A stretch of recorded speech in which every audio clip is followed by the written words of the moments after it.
நடிகர் சூர்யா நடித்த கங்குவா திரைப்படத்தின் ட்ரெய்லர் வெளியாகியுள்ளது. சிறுத்தை சிவா இயக்கத்தில் உருவாகி வரும் படம் கங்குவா.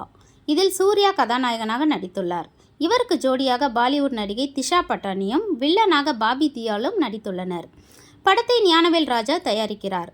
தேவிஸ்ரீ பிரசாத் இசையமைக்கிறார். 3Dயில் உருவாகும் இந்த படம் தமிழ், தெலுங்கு, ஹிந்தி உட்பட 10 மொழிகளில் வெளியாக உள்ளது.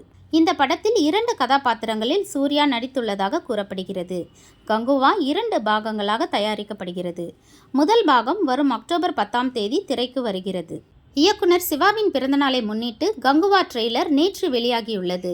வனாந்தரத்திற்குள் வாழ்ந்த பழங்கால மனிதர்கள், அவர்களின் தோற்றம், போர்க்காட்சிகள் என பல இடங்களில் அனிமேஷன் பணிகள் சிறப்பாக வந்திருக்கின்றன. தேவிஸ்ரீ பிரசாத்தின் பின்னணி இசையும் வரவேற்பை பெறும் என தெரிகிறது. கங்குவா திரைப்படம் மாபெரும் வெற்றியடைய ஜெஸ்ஸியின் உலகம் சார்பாக வாழ்த்துக்கள். மீண்டும் ஒரு நல்ல பதிவில் சந்திக்கலாம். அதுவரை உங்களிடமிருந்து விடைபெறுவது ஜெஸ்ஸியின் உலகம். நான் உங்கள் தோழி. நன்றி, வணக்கம்.